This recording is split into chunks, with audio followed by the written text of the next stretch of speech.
Doing great, feeling great. Steven, Johnny came in and said that he wants to stand in front of you, see who hits harder, throw down. Do you believe him, or do you think that's some gamesmanship? Oh man, he might be playing some games. I don't know. I mean, he's a tough dude. He may think he wants to go out there and bang with me, but he's going to find out early in the round he's not going to be able to do that. That's why he's going to try and shoot in and take me down. I ain't going to let it happen. I'm going to keep it down in the middle of the octagon and pick him apart with my hands and feet. Certainly, you've come to be known for your flashy style. I wonder, when you go into a fight, do you feel like, not pressure so much, but a responsibility to throw out some flashy techniques, or do you feel like that's just the most effective approach? Well, for me, that's just how I spar. That's my game. You know, a lot of people in the gym, they don't throw stuff like that, so people aren't used to seeing it. So whenever they go out there in the octagon against somebody who does, they don't know what to expect. I like to switch sides. I like to keep it flashy. It does put on a good show, which I like that. But and it works out to have a spectacular knockout. I mean, if you watch my last fight against Jake Ellenberger, I didn't even think about throwing it. I heard my dad in the corner say spin. I knew exactly what to do and ended up finishing it from there. So definitely be listening to my coach a little bit more for this fight as well. Obviously, you prepare and train for everything, but how ready are you to deal with his wrestling? Oh, I feel very confident. I've got my coach, Thomas Lee, my jiu-jitsu coach, Carlos Machado, who brought in Ryan Hall, the last Ultimate Fighter winner. My buddy, Matt Miller, who's a Canadian wrestler, same build, same size, also an MMA fighter as well out of Canada. I feel very confident in my wrestling, my takedown defense. I expected to get taken down, but if I do get taken down, I'm popping right back up to my feet. We know that you've worked with Chris Weidman a lot ahead of his camps. Obviously, probably for your fight, that wasn't really a possibility, but in all, how much has his tutelage really helped you? Oh my goodness, tremendously. I know he brings me in for his camps, but while I'm there, I learn so much. But to have somebody as strong as Chris Weidman, as technical as Chris Weidman, in on your legs, it makes the 170 guys seem easy. Now, a lot of times when people who don't really spar don't realize it, a lot of times it's like gears coming together. You see them kick, you see the opening, you catch it. Taking pictures of you really sucks because I can't match the gears, you know what I mean? Yeah. You said that's your game. How do you keep working that? How do you not fall into other people's games? Because timing you just to watch you hit a pad is damn near impossible. So I imagine it sucks fighting too. Yeah, well, I mean, the game is changing. I mean, with mixed martial arts and the people who know how to manage distance. If you watch Conor McGregor, his last fight, it was beautiful against Jose Aldo. He managed distance. He got Jose Aldo he got him a little frustrated right in the beginning of the round, didn't know what he was going to do with his back and forth movement, which led Jose Aldo to come in with that swinging left hand, and he ended up, swinging right hand, and ended up clocking him. So it's the people who can manage the distance better than your opponent will determine whether or not, am I going to fall in his game plan or he's going to fall into mine. It's a distance game. So if I keep my distance where I feel comfortable, I win. And how do you perfect that distance given you don't really know how fast he's going to move in? I mean, you get used to your sparring partners in the gym and seeing that. How do you switch it and instantly pick it up in the fight? Well, it's reaction. And if you stop and think about it, you're too slow. He's already hit you. So it's got to be a reaction time, something you have to develop over many years in the gym.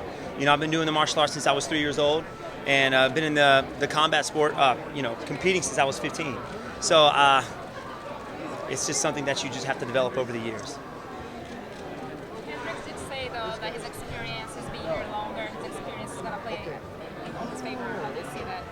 I've been in the game a long time as well. Of course, I had my first fight in mixed martial arts in 2010. I'm not really sure how long he's been doing it, but he has more experience in the five-minute round fights, which I don't mind, man. I mean, my past 3 camps, that's all I've been training for is 5-5s, because I know one day I'm going to be fighting for the title.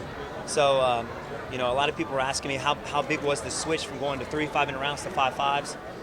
I don't think experience really matters out there. I mean, I've got all the experience in the world. I mean, I got great coaches, great guys that I train with, and like I said, I'm blessed to be here. So, ready to go out there, man. I wish it was happening right now. I wish we were just stepping up there right now, but got to wait till Saturday. Are you still going to ask for the title shot inside the octagon? Oh, definitely. With the win over Jake Ellenberger, Jake Ellenberger. Johnny Hendricks, excuse me. He's the number 2 welterweight in the world, a former welterweight champion. So a win over him, I believe, will set me up for that title contention. Steven, I know you said that the UFC didn't tell you that it was going to be 5 rounds, and then they said, no, we told his dad that he wanted 5 rounds. Did you ever talk to your dad and find out what happened? Was he holding out on you? Yeah, my pops, he's we always prepare for a 5-minute round fight anyway. And my dad usually, he's the one talking to Joe Silva and the guys in the UFC. I didn't know. They didn't talk to me. They talked to my pops. But, I remember going up to my dad and say, hey, I want to do 5-minute rounds, see if we can get this. And he's like, I'll see what I can do. I didn't hear anything back from him from it until I saw it on social media. So it's all Pops' fault. So we need to reach out to Dad instead of you some of these Yeah, times? yeah. You say you train for the 5-round fights. I mean, for those fighters that don't, do you think getting the short notice for 5-round that people can adjust from the 3 to the 5 so quickly? Yeah, I think so. I mean, as long as you're training smart, you go to some gyms and 3 5-minute rounds with somebody wearing small MMA gloves beating the crap out of you is not fun. But if you go to a good gym where they train safely, you got good training partners who will take care of you. I think you can train 5-minute rounds. I think they should. It makes 3-5 seem easy when you're used to those 5-5s. And I learned that from Chris Weidman, man. His work ethic. I mean, he trains no matter what. He trains as hard as many people I've ever seen. I mean, he's amazing. So I took that from him. I mean, every time I go up there, I'm doing 5-minute rounds with him. So whenever I come back home, that's what I'm doing. 5-minute rounds. It gives me the confidence to go out there, and if I'm doing 3-5s, man, I mean, it makes it seem easy, like I said.